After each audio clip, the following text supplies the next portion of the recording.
ಎಲ್ಲರಿಗೂ ನಮಸ್ಕಾರ. ಸವಿರುಚಿಗೆ ಸ್ವಾಗತ. ನಾನಿವತ್ತು ಹಸಿ ತೆಂಗಿನಕಾಯಿಯಿಂದ ಲಡ್ಡು ಮಾಡ್ತಾಯಿದ್ದೀನಿ. ಈ ಲಡ್ಡನ್ನು ತುಂಬಾ ಈಸಿಯಾಗಿ ಮಾಡ್ಕೊಳ್ಬೋದು. ಒಂದು 10 ನಿಮಿಷದಲ್ಲೆಲ್ಲ ನಾವು ಈ ಲಡ್ಡನ್ನು ರೆಡಿ ಮಾಡ್ಕೊಳ್ಬೋದು. ತುಂಬಾ ಜ್ಯೂಸಿಯಾಗಿರುತ್ತೆ ಈ ಲಡ್ಡು. ಟೇಸ್ಟ್ ಅಂತೂ ತುಂಬಾ ಚೆನ್ನಾಗಿರುತ್ತೆ. ನೀವು ಕೂಡ ಇದೇ ಥರ ಒಮ್ಮೆ ಟ್ರೈ ಮಾಡಿ.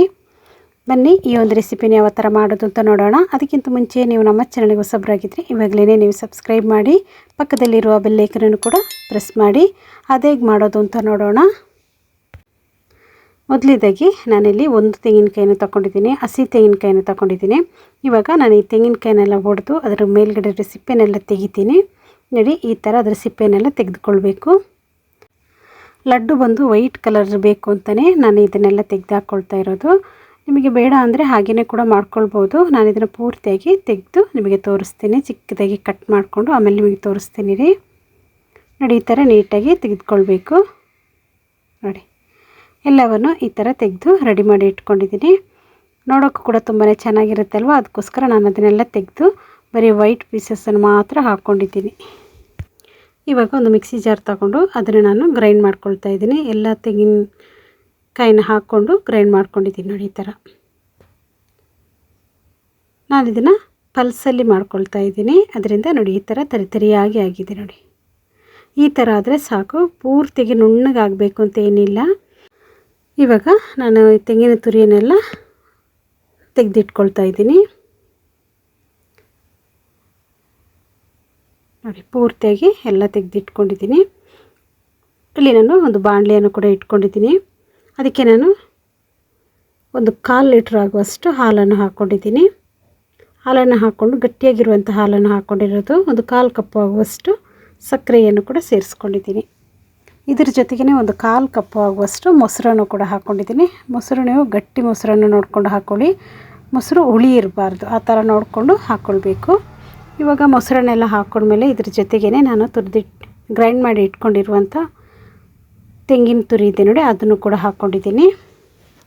ಹಾಕ್ಕೊಂಡ್ಮೇಲೆ ಉರಿಯನ್ನು ಸ್ವಲ್ಪ ದೊಡ್ಡದಾಗಿ ಇಟ್ಕೊಂಡು ಇದನ್ನು ಪೂರ್ತಿಯಾಗಿ ಚೆನ್ನಾಗಿ ನಾವು ಡ್ರೈ ಮಾಡ್ಕೊಳ್ಬೇಕು. ಇವಾಗ ನೋಡಿ, ಇದು ಚೆನ್ನಾಗಿ ಕುದಿ ಬರ್ತಾ ಇದೆ. ನೋಡಿ, ಈ ಥರ ಚೆನ್ನಾಗಿ ಇದು ಪೂರ್ತಿಯಾಗಿ ಡ್ರೈ ಆಗಬೇಕು. ಅಷ್ಟರವರೆಗೆ ನಾವು ಇದನ್ನು ಚೆನ್ನಾಗಿ ಬೇಯಿಸ್ಕೊಳ್ಳೋಣ. ನೋಡಿ, ಇನ್ನೂ ಇದರಲ್ಲಿ ಸ್ವಲ್ಪ ನೀರಿನಂಶ ಇದೆ. ನೋಡಿ, ಉರಿಯನ್ನು ಸ್ವಲ್ಪ ದೊಡ್ಡದಾಗಿ ಇಟ್ಕೊಂಡು ನಾವು ಇದನ್ನು ಪೂರ್ತಿಯಾಗಿ ಡ್ರೈ ಮಾಡ್ಕೊಳ್ಬೇಕು. ನೋಡಿ, ಎಷ್ಟು ನೀರಿದೆ ನೋಡಿ. ಇದ್ರ ಜೊತೆಗೆ ಇನ್ನೊಂದು ಪದಾರ್ಥಗಳನ್ನು ಕೂಡ ನಾವು ಸೇರಿಸ್ಕೊಳ್ಬೇಕು. ತೋರಿಸ್ತೀನಿ ನಾನು. ಇದು ಪೂರ್ತಿಯಾಗಿ ಡ್ರೈ ಆಗಲಿ. ಒಂದು ಸ್ವಲ್ಪ ತೇವಾಂಶ ಇದ್ದರೆ ಸಾಕು. ನೋಡಿ, ಇದಿಷ್ಟಾಗಿದೆ. ಇವಾಗ ನಾನು ಇದಕ್ಕೆ ಹಾಲು ಪೌಡರ್ ಇದೆ ನೋಡಿ, ಅದನ್ನು ಕೂಡ ಇಲ್ಲಿ ನಾನು ಒಂದು 2 ಸ್ಪೂನ್ ಆಗುವಷ್ಟು ಹಾಲು ಪುಡಿಯನ್ನು ಸೇರಿಸ್ಕೊಂಡಿದ್ದೀನಿ. ಹಾಲು ಪುಡಿಯನ್ನು ಹಾಕ್ಕೊಂಡು ಅಷ್ಟೇ ಚೆನ್ನಾಗಿ ಇದನ್ನು ಮಿಕ್ಸ್ ಮಾಡ್ಕೊಳ್ಬೇಕು. ನೋಡಿ, ಇವಾಗ ಇಲ್ಲಿದು ಪೂರ್ತಿಯಾಗಿ ಡ್ರೈ ಆಗ್ತಾ ಇದೆ. ನೋಡಿ, ಇಷ್ಟಾದರೆ ಸಾಕು. ಇವಾಗ ಇದು ಪೂರ್ತಿಯಾಗಿ ತಣ್ಣಗಾಗಲಿ. ತಣ್ಣಗಾದ ಮೇಲೆ ನಾವು ಇದನ್ನು ಉಂಡೆ ಕಟ್ಟಿದ್ರೆ ಆಗುತ್ತೆ. ನಾನು ಉಂಡೆ ಕಟ್ಟುವಾಗಲೂ ತೋರಿಸ್ತೀನಿ. ನೋಡಿ, ಈ ಥರ ನಾವು ಇದನ್ನು ಚೆನ್ನಾಗಿ ಉಂಡೆ ಕಟ್ಕೊಳ್ಬೇಕು. ತುಂಬ ಪ್ರೆಸ್ ಮಾಡಬೇಕು ಅಂತ ಏನಿಲ್ಲ, ಯಾಕೆಂದರೆ ತುಂಬಾ ಸಾಫ್ಟಾಗಿರುತ್ತೆ ಇದು.